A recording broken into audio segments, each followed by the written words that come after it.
A very good morning, students. In my previous lecture, I am giving you revision of Geography 3rd chapter, Migration for class 8. And now today I will continue the revision of same chapter. And today I want to discuss the exercises and question answer of this chapter. So let us start the revision.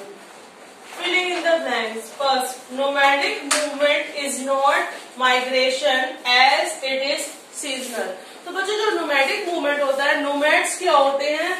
They have not any particular place. They move from one place to another for in search of food and shelter. तो जो nomadic होते हैं आदिवासी, इनका कोई भी अपना particular place नहीं होता. ये एक जगह से दूसरी जगह food और shelter के लिए सर्च करते रहते हैं. तो ये मूवमेंट हमारा माइग्रेशन नहीं कहलाता. इसको हम लोग क्या कहते हैं? सीजनल बोलते हैं, क्योंकि ये सीजन के हिसाब से चलते हैं. किसी सीजन में इनके पास वर्क होता है, किसी सीजन में इनके पास वर्क नहीं होता. Then they move from one place to another for better surrounding, for better work conditions. So nomadic movement is not a migration as it is seasonal. Now next, Hong Kong has more immigrants than immigrants. Next, migrants generally do many unskilled jobs at low wages. तो जो हमारे मिग्रेंट्स होते हैं वो mostly क्या करते हैं बच्चों? बहुत ही अनस्किल्ड जॉब करते हैं लो वेजेस में. तो there can be easily availability of cheap labour. Now next, the trend of brain drain is considered a problem. Next, factors are those factors in the destination country. Factors are those factors in the destination country that attract the individual to leave their home country.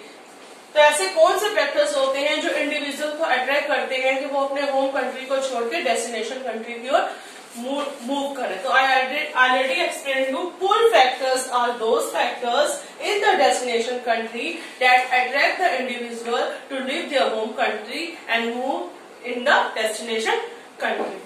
Now next, answer in one word. First, ideas, customs and social behavior of a particular society.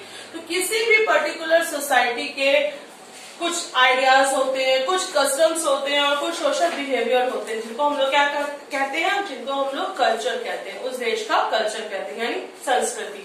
Now next, an amount of money sent as a gift to someone.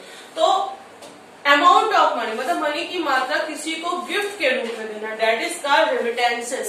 तो remittances क्या होता है बच्चों? An amount of money sent as a gift to someone. तो mostly migrants send lot of money in form of amount to their family members that live in a village. तो that is called remittances.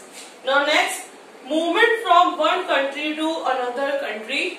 एक जगह से, एक country से दूसरे country की ओर मूव करना, एक स्टेट से दूसरे स्टेट की ओर मूव करना हमारा क्या कहलाता है? Migration.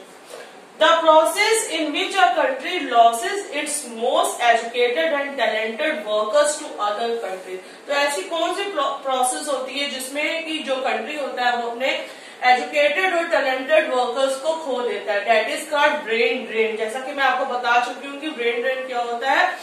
It is a process that in which country loses its talented and educated workers. तो that is called brain drain, यानी ब्रेन का क्या हो जाना? ड्रेन हो जाना. Next, movement of people from one place to another within its border. मतलब लोगों का मूवमेंट करना एक जगह से दूसरी जगह अपने बॉर्डर के अंदर ही, मतलब अपने देश की सीमाओं में ही एक जगह से दूसरी जगह मूव करना हमारा क्या कहलाता है? इनलैंड माइग्रेशन कहलाता है. So that is called inland migration. Now next, I want to discuss answer in brief. Answer in brief.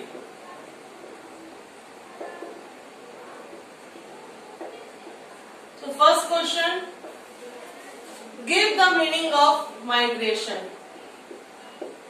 Give the meaning of migration. I think you understand very well what do you mean by migration. The movement of people from home to another country, state or a country for a job or a shelter is called migration. लोगों का movement करना एक देश से दूसरे देश की ओर, एक स्टेट से दूसरे देश स्टेट की ओर, that is called for a job और a shelter, that is called migration. तो migration is a way to move from one place to another to live and work in better surroundings. It is influenced by the social, political, economical and cultural factors. So migration क्या होता है बच्चों? It is a movement that one place to another for job and better surroundings. Now next question is distinguish between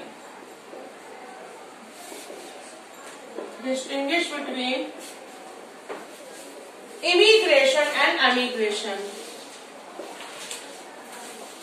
Immigration and emigration. What is the difference between immigration and emigration? Immigration जैसा कि मैं आपको बता चुकी हूँ, it is a international movement. International movement.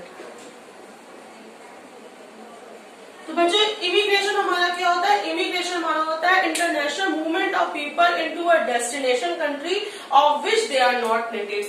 तो इसमें क्या होता है कि ये एक इंटरनेशनल मूवमेंट होता है लोगों का उस डेस्टिनेशन कंट्री की ओर जिसके कि वो नेटिव्स नहीं होते हैं. तो when people cross international border that movement is called immigration. And now next emigration. तो एमिग्रेशन का मतलब होता है emigration means living once resident country with the intention to settle down elsewhere. तो एमिग्रेशन मतलब होता है कि अपने ही रेजिडेंट कंट्री को छोड़ना दूसरी जगह सेटल होने के इंटेंशन से. Living once resident country with the intention to settle down elsewhere. It is specially migration from your native country in order to settle in another. तो ये हमारा माइग्रेशन जो होता है स्पेशली हमारे नेटिव कंट्री से, मतलब जब हम अपने होम कंट्री से माइग्रेट होते हैं दूसरी जगह सेटल होने के इंटेंशन से, that movement is called emigration. तो this is the difference between immigration and emigration. Immigration international movement, emigration living once resident country to settle down to elsewhere. Now next question. State the meaning and causes of rural-urban migration. State the meaning and causes of rural-urban migration. तो बच्चों हम बात करते हैं कि rural urban migration क्या होता है. रूरल अर्बन माइग्रेशन मतलब होता है बच्चों this involves the movement of people from rural areas to urban areas in search of new job opportunities and lifestyle. तो लोगों का रूरल एरियाज से अर्बन एरियाज की ओर मूव कर जाना हमारा मूवमेंट कहलाता है रूरल अर्बन माइग्रेशन या domestic migration. Movement move from rural areas to urban areas.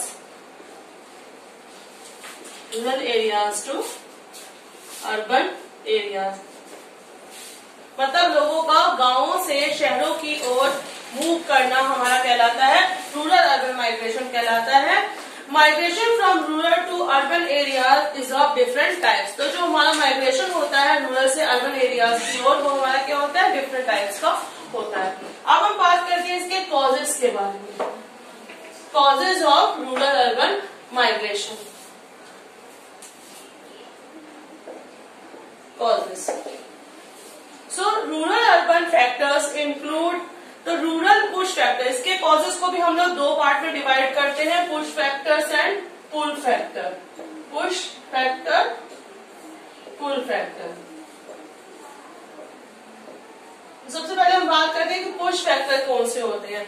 Rural push factor include poverty,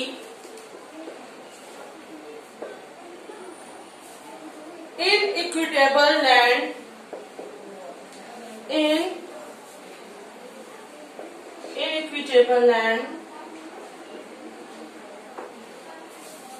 distribution, environmental degradation, inequitable land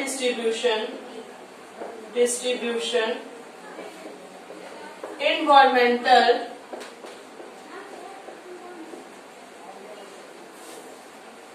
degradation,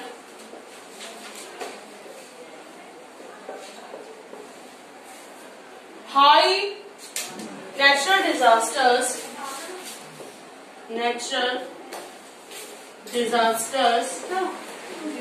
and violent conflicts.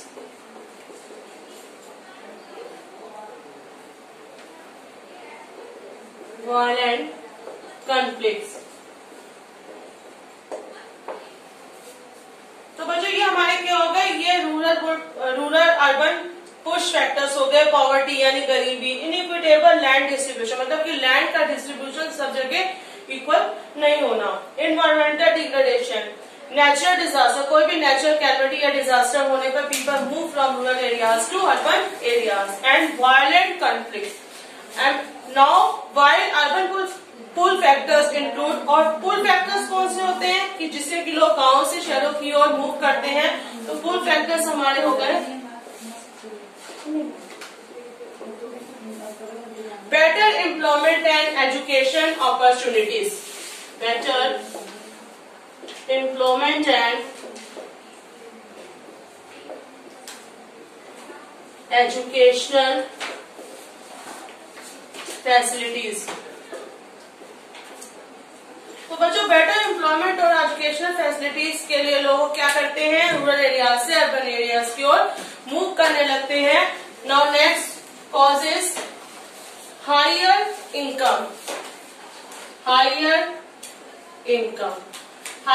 के लिए भी लोग क्या करते हैं, they are forced to leave their home country and settle down to anywhere. Diverse services and less social discrimination in the cities, less social discrimination in the cities, मतलब कि less social discrimination की there is no discrimination in the field of social culture, मतलब social culture में हमारे देश की संस्कृति में किसी भी प्रकार का लोगों के साथ भेदभाव नहीं होना। तो जिसकी वजह से लोग क्या करते हैं, higher income, less social discrimination और higher medical and educational facilities, people move from rural areas to urban areas.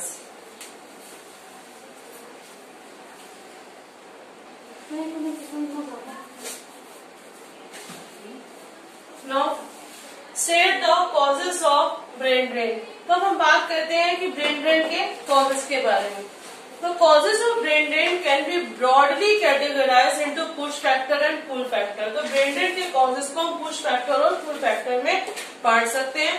तो पुश फैक्टर सबसे पहले हम बात करते हैं push factors of brain drain. तो एब्सेंस ऑफ रिसर्च फैसिलिटीज, तो रिसर्च फैसिलिटीज के एब्सेंस में लोग क्या करते हैं, अपने होम कंट्री को छोड़कर डेस्टिनेशन कंट्री की ओर मूव करने लगते हैं।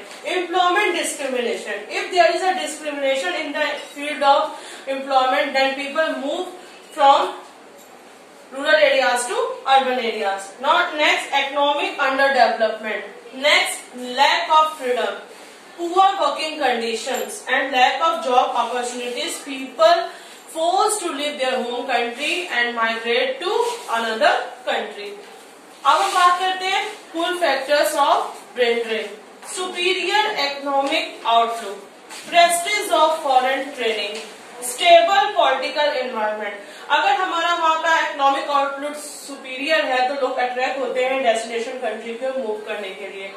फॉरेन ट्रेनिंग की प्रेस्टिज को अगर ध्यान में रखते हैं तो वो मूव करते हैं डेस्टिनेशन कंट्री की ओर। Stable political environment, intellectual freedom, rich cultures and better economic opportunities. तो these are the causes of brain drain, push factor and pull factor.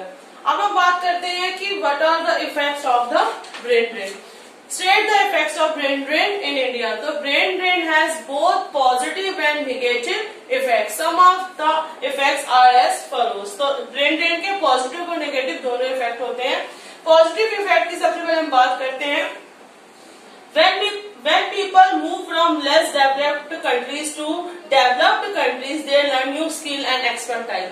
जब लोग कम विकसित देश से विकसित देशों की ओर क्या करते हैं, मूव करते हैं, तो अपने साथ वो नए आइडियाज, नए नॉलेज लेके आते हैं और जिसका यूटिलाइज वो अपने अंडर डेवलप्ड कंट्रीज में करते हैं। Now next, the migrants send money to their relatives living in the home country. This money can help to stimulate the economy of the home country. तो जो मिग्रेंट्स होते हैं वो बहुत सारा पैसा अपने फैमिलीज को भेजते हैं जो उनकी फैमिलीज होम कंट्रीज में रहती हैं। तो ये जो रेमिटेंसेस होता है, जैसा कि मैंने आपको बताया था, the amount of money that send to anyone as a gift. तो this remittances can help to stimulate the economy of the home country. तो इस पैसे से होम कंट्री की अर्थव्यवस्था को सुधारने में बहुत ज्यादा मदद मिलती है। तो these are the positive effects of brain drain. अब हम बात करते हैं इसके नेगेटिव इफेक्ट्स के बारे में। तो ब्रेन ड्रेन के नेगेटिव इफेक्ट्स क्या पड़ते हैं?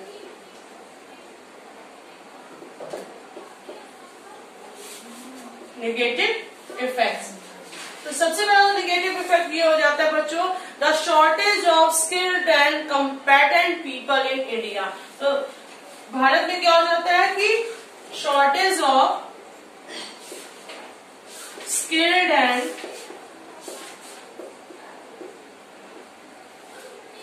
competent people in India। भारत में स्किल्ड और कंपेटेंट लोगों की कमी हो जाती है। Loss of potential future entrepreneurs, loss of innovative ideas and investment in education. तो these are the negative impact of brain drain. Loss of innovative ideas and investment in education। तो सबसे ज्यादा नेगेटिव इफेक्ट क्या पड़ता है कि जो हमारे कंट्री के स्किल्ड और टैलेंटेड लोग होते हैं, जैसे कि डॉक्टर, इंजीनियर, तो वो क्या कर जाते हैं, दूसरी कंट्रीज की ओर मूव हो जाते हैं। तो जिससे कि क्या होता है कि वो अपनी सर्विसेज को they utilize their services in destination country instead of home country. तो होम कंट्री के कंपैरेटिवली वो डेस्टिनेशन कंट्री में अपनी सेवाओं का उपयोग करते हैं और वहां के इकोनॉमी को बढ़ाते हैं। तो these are the negative effect of the brain drain. So student, that's all for today. I will continue this chapter in my next video.